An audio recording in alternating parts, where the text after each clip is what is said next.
So, this is the Still Working on the Name podcast. You got Jazz over here. Who else we got? Breezy.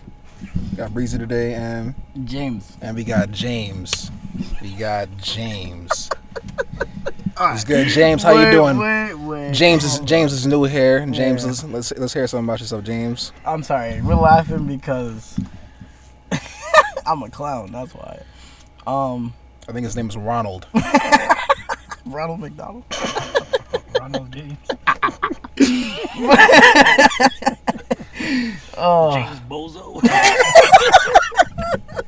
You just over here. I don't know why you just lying on your name. Well, I don't know my name. How am I? Yeah, we got DJ Speed in the building. Oh my god. Wavy 6 God. I was going down. But he ain't from Toronto. He not from the 6. No. I'm chilling. That's what I'm doing. All right. Don't worry about. I'm from New York, and I am a DJ. Well, I used to be, not anymore. But yeah. What are you up to these days? What's working, new in life? Working towards getting things done. I guess kind of working on myself. Are you improving out here? Yeah, of course. Trying to make things better? Of course. I'm trying to make the world a better place. All right, for who? For everyone around me and myself as well, including. I feel like people are laughing at me because I have my entourage with me and they're laughing at me. I'm a guest speaker. Why are you talking like that? You gotta be professional. We're on a program. Nah, we're just cool here. We just talk about what we got to say and we just let stuff off our chest here. All right? Okay, all right. So if anybody has anything off their chest, we get it started up. We obviously know the big thing that happened recently is George Floyd and all the protests and Corona going on there. If y'all want to start there, we can just get it going. Well, with Corona, I guess me personally, I feel like I'm not concerned about it. I'm not gonna hold you. I feel like it was put on the back burner in a sense. Once George Floyd passed away, I feel like it was put on the back burner. No one's really talked about it, but I have been seeing things recently pop up here and there. But I honestly believe that I feel like they have the cure for it. I feel like they know what to do about it. I just feel like they don't want to do it, and I feel like that's a part of their plan, I guess. Who's there? I was going to say the government, but I feel like there's another person behind the government that kind of like does that. Okay, so Illuminati. I can't say it's Illuminati. I don't believe in. I can't say I believe in Illuminati. You got some conspiracy stuff to get off your chest. Yes, but that's not. I'm not. That's a conversation. Get it off your chest. I'm not getting on my chest right now. I'm not gonna try and do that now. Because that's a deep conversation. Like we gotta have 3 hours, 4 hours worth of conversation. Because I can go deep into that. Oh, this quarantine season, we got time. No, you're right. But I'm kind of tight because I feel like the whole world forgot about Corona once these protests happened. I was like, did nobody forget that this is a whole world pandemic? Exactly. Infections. Yeah, but we're gonna see in a couple weeks. There is one thing I do want to point out. Even though the protests and everything that happened, people are still being safe. You know what I'm saying? Like people are still. I went to the protest myself, and I mean, as far as that, we did go to the protests, and people were wearing their masks. Like people were being safe.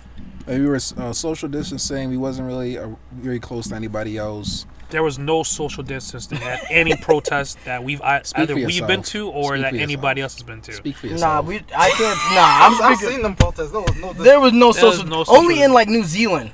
I think that was the only place. Or Australia or something. You may think you're being safe. Looking back on it, everybody was so close to each other. You were relatively close, but not really. I think about it. I wasn't. I was 7 bitches. I didn't bump into nobody. I was not within arm's reach of anybody. Wait, hold up. I seen someone saw it the other day. There was 100 people in that picture, and you were one of them. But you were near nobody.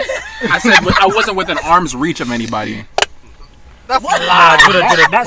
You probably didn't realize it, but we all were. Yeah, we all were. It's okay. I'd like to get myself to believe that also. Yeah, but I can't say that's true. We went to the protest. Everybody was cluttered. I bumped into a couple of people. I've actually probably touched hands with a couple of people as I was walking by, trying to chant and do whatever. But it was peaceful. There was no riots. None of that. Police tried to block us off on our path or whatever. Yeah. We made it back to where we started. And even the police were kind of nice about it at the end. Breezy was acting a damn fool. I heard was acting a damn fool. You mean Wavy? You mean DJ Speed? Oh, I'm not gonna say nothing. I'm not gonna be in this podcast. Man, I was protesting with my whole heart, man. Like it was probably the most powerful thing I've ever experienced in my life. The more we marched together, the more we were united with each other, the more empowered I felt. Every chant, I told this somebody the other day, chanting for maybe almost 3 hours, and everybody's like, "Oh my gosh, you lost your voice." I'm like, I didn't lose my voice at all. My voice only got louder each time because we're standing up for what needs to be stood up for justice. And man, I would do it all over again. And matter of fact, I am gonna do it again because it's not over yet. We're just scratching the surface. Yeah. Man, this is nothing new. It was great to see a diverse crowd out there. Not gonna lie, it was kind of peculiar at first because you never seen so many non-black, non-people of color, white people come out and support. I want to say our cause, and I want to phrase it as this is a police brutality issue because that's what it is. It's like everybody. That's something that we can all get behind. Police is getting out of hand in some areas. You know, we got to get the bad ones out of here. And ain't nobody is agreeing with keeping a bad cop around. Nobody wants that. Yeah, you're right. You know what it is? Especially in today's day and age, I mean, our generation growing up, everybody was exposed to everybody. You grew up around people of different cultures for the most part. So a lot of these people especially the white people they meet, are black, Spanish, brown, whatever you want to call it. They start befriending a lot of these people, start learning about the culture. They see their heart. So now we're at a point where it's like, man, enough is enough. And it's not just about black lives. Right now, specifically, it's about black lives. But this is for any injustice towards anybody that's not white. Because police brutality, 9 out of 10 times, it's always somebody who's black or Hispanic or Asian, whatever the case may be. Some type of minority. Exactly. Yeah. And man, a lot of people just they show their level of love and their appreciation for just simply even just doing the right thing, right? Standing right by people, standing up for what's right. So they come out, man. They're sick and tired of it just as much as we're sick and tired of it, being that we're black men, we're in the black community. So seeing that, man, it gave me hope, right? 'Cause it goes to show that not. Because you'll hear people say things from time to time, oh, F white people, all white people suck, oh, they're all racist, all this stuff. I never believed that because I've always experienced, a lot of people that are white that show nothing but love and compassion and understanding. But you also meet some of the white ones who don't. So same way, like we don't want the looters and the violent rioters to be associated with us who are protesting peacefully. That's the same way we shouldn't be categorizing all the bad ones as all white people, quote unquote, as you hear a lot of people say. So it's a double-edged sword. Yo, there's two types of people in this world. There are, there's this good kind-hearted people, and then there are assholes. You know what I'm saying? And we know who the assholes are. These are the people that will see a long-ass line of people and jump to the front because they think they special. We know that person. This is the type of person where you'll say a joke to them that's funny as shit. They will go into the next room and say that it's their joke. Karens. And not say shit about you. Karens. Yo, this is the same person that they will see you have $100 in your back pocket, take this shit and be like, yo, I found $100. We know that person. I mean, I know a couple of those people.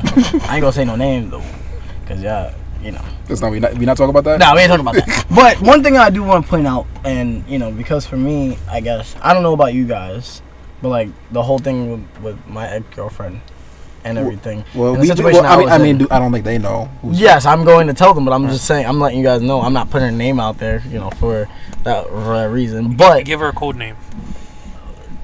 Let's go with Sarah. Fuck it, Sarah. All right.